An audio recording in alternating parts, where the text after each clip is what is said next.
Hello, Solomon here. I'm back with another video in my breakdown series on T1 Frigate fits for low-sec and faction warfare solo PvP. My apologies that this has taken a while to get out. I know some of you have been asking.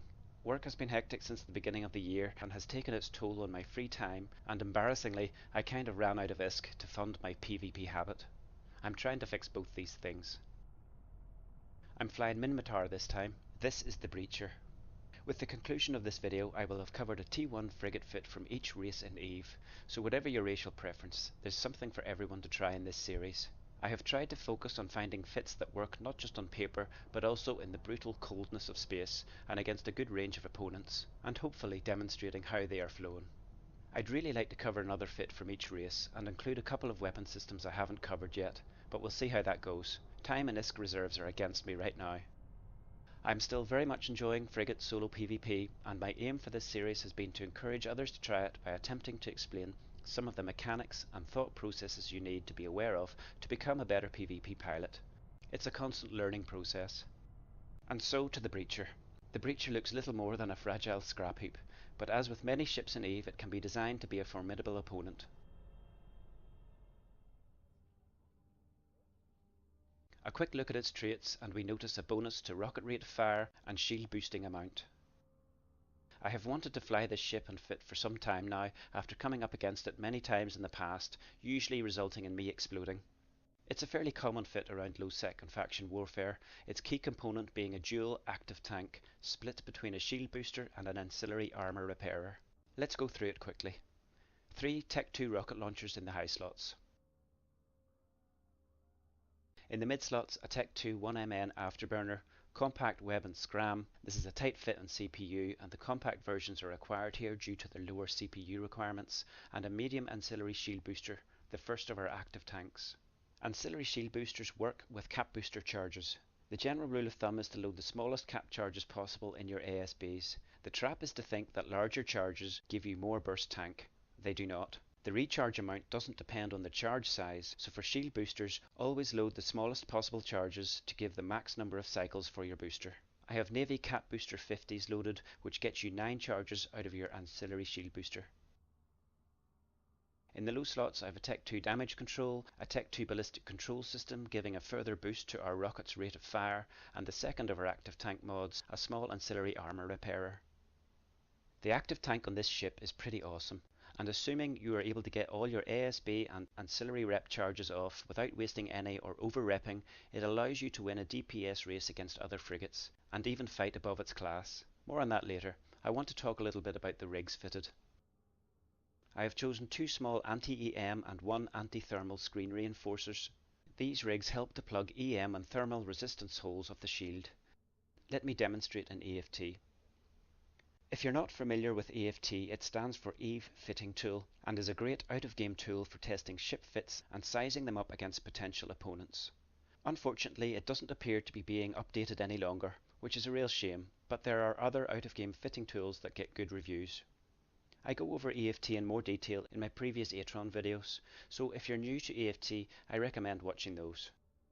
Okay, let's remove the rigs for now.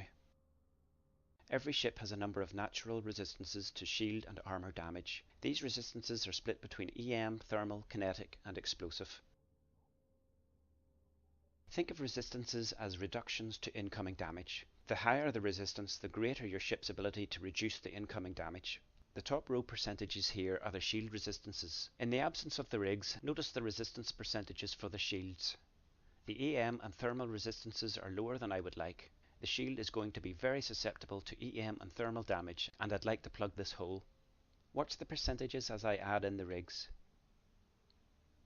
Adding 1 anti-EM rig brings the EM resistance of the shield up to 38%. Not bad, but I'd like it a bit higher. Adding the second EM rig gives us a 54% resistance. Let's add the thermal rig. We have now brought the thermal resistance of the shield up to 51%. All shield resistances are now at an approximately even level. This feels good to me. A quick mention now on the ammunition I carry. Along with spare cap boosters and nanite paste for the reppers, I carry the faction version of the 4 variants of rockets: Mjolnir, Inferno, Scourge and Nova. Each variant deals a particular type of damage: EM, thermal, kinetic or explosive. This is useful to know as you will be choosing a different variant depending on the ships you're engaging. The reason for using the faction versions and not the Tech 2 versions is damage application. Tech 2 rockets, while dishing out the most damage, apply this damage less effectively against small, fast-moving targets.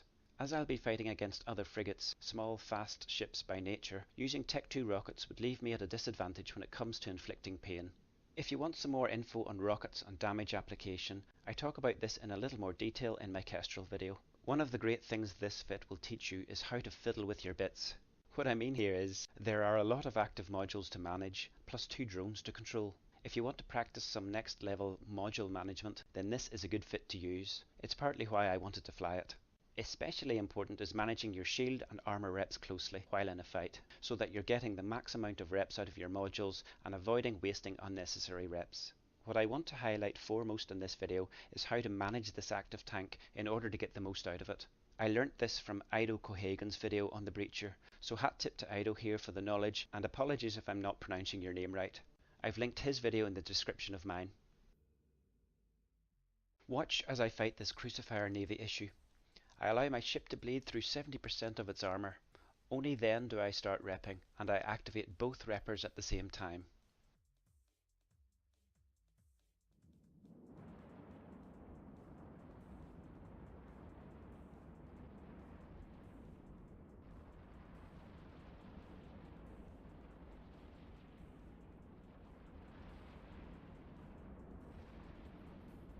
Unlike armour repairers, shield boosters give the boost at the beginning of the cycle time instead of at the end.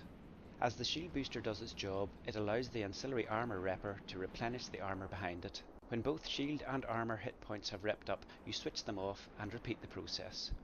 Working your active reps in this way gives you the best chance of getting all your charges off without dying through reps. What you see often is pilots running their shield booster until it runs out of charges and then start running their armour repper. The problem with this is that the armour repper only reps 60 to 70 hit points per second, so you have a higher chance of dying by your opponent hitting you through your reps before you have a chance to get all of them off.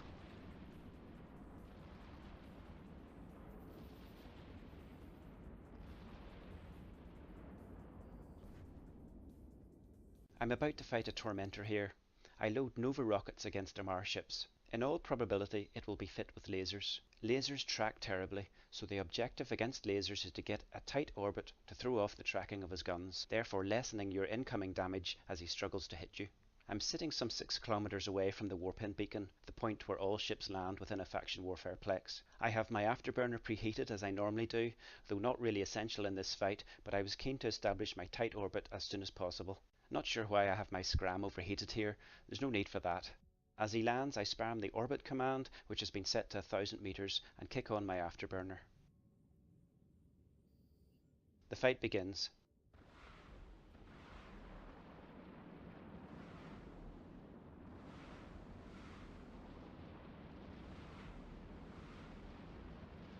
As before, I allow his DPS to take me to 30% armor, and then I activate both reppers, turning them off when I've repped up, and then repeating this method as we progress through the combat.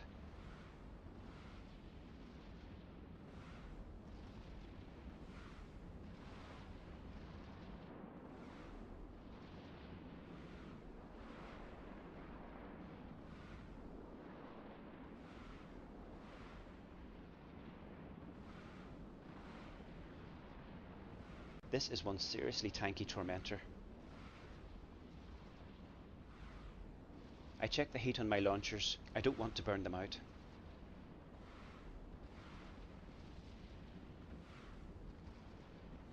Time to start another set of reps.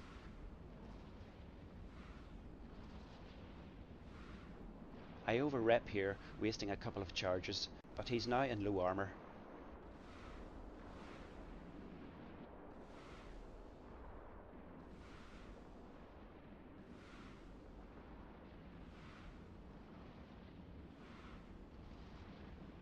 My launchers go into reload. 10 long seconds before I can start shooting him again. My shield booster is in reload and I have 3 charges left on the armour repper. As my ship starts to bleed into armour again, I'm hoping it will be enough. Launchers back online.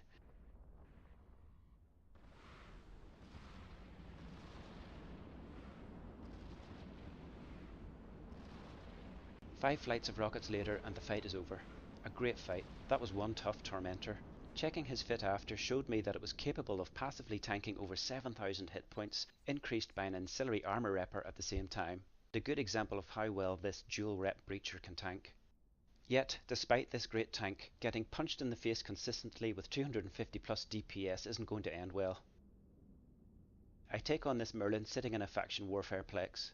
I'm at risk warping into him like this, especially if he's dual web and blaster fit, which he turned out to be.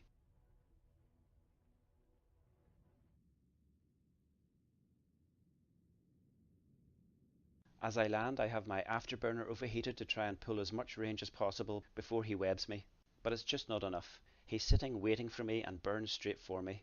His void-loaded blasters start tearing strips from my hull pretty much instantly, and it's all over in seconds. Looking back at the fight, I think I should have started my dual rep cycles much earlier than I would have normally, as soon as my shields were down perhaps. The incoming DPS from this Merlin was just too high for my reps to sustain, and starting them when I did in this fight cost me. Up next is a fight with a dual web armor Kestrel. I've flown this fit and it can be formidable, but unless I make some bad mistakes I will win on tank. There's nothing really special about the way you pilot this fit. Approach each fight in its own right. If you're fighting blaster based ships, you want to be orbiting around 6 to 7 kilometers to mitigate blaster damage. Fighting rails or lasers, you want to be orbiting in close. If you're new to PvP and what I've just said means nothing to you, I'd recommend watching some of my earlier videos to get a grasp on some of the mechanics surrounding PvP. Against this Kestrel I have set an orbit of 1000 meters. No real reason apart from wanting to start the fight as close to him as possible in case he tries to run. He'll outpace me with his dual webs, and if I fight him on the edge of scram, he could easily bolt. I don't want that to happen. I have Milner rockets loaded against Kildari ships. Again, note how I manage the reps. Let your ship bleed into 30% armor or so and then activate both reppers at the same time. Notice my badness at over-repping here. I definitely wasted a couple of armor reps by repping when I didn't need to. Still, there's plenty of tank left.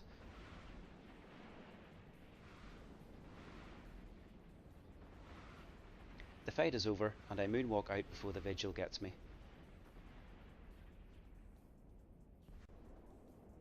Tristans.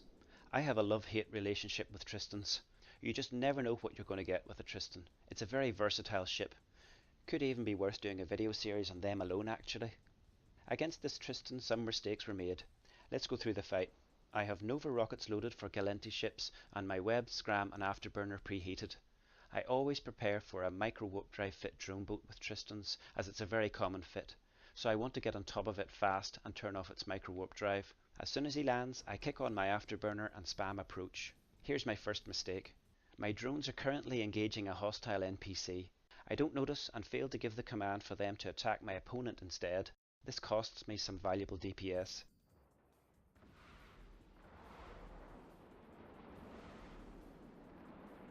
I catch him and start orbiting at 1000 meters, using the combat log and messages window to check his guns. He's using rails. A close orbit is preferable here, so no need to maneuver into a different range. Starting both reps now.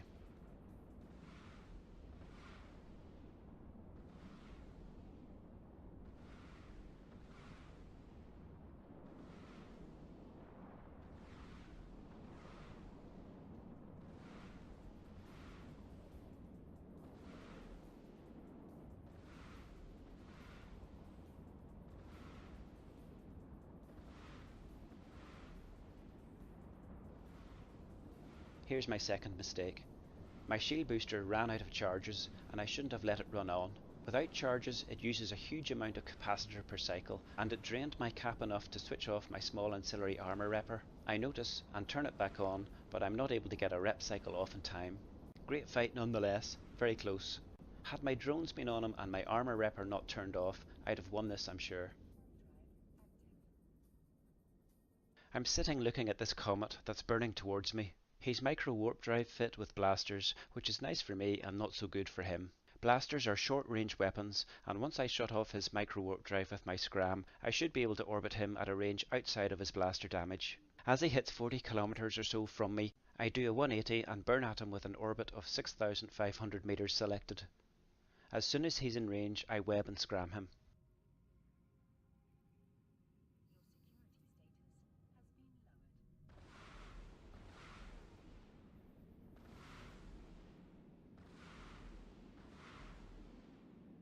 His fit makes this a pretty easy fight really.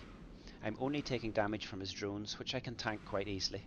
Turns out he was dual prop fit, but he had no web, so even with his afterburner on, he has no chance of getting in range. It was a bad matchup for him. Navy comets are tough, and before taking one on in this fit, do your best to get as much knowledge about its fit beforehand if you can.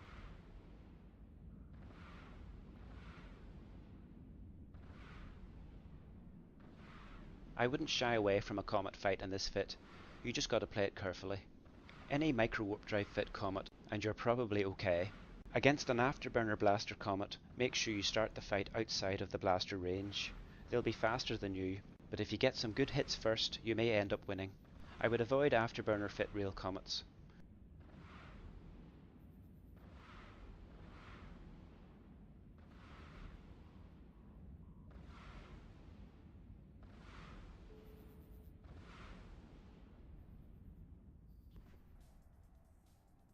I see a hookbill in a novice faction warfare plex and decide to take it on.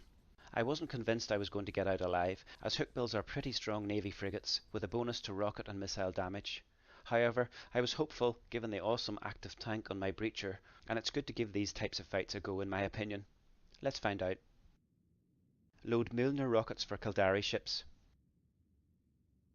The fight begins. I have my orbit set to 6,500 meters and my afterburner overheated.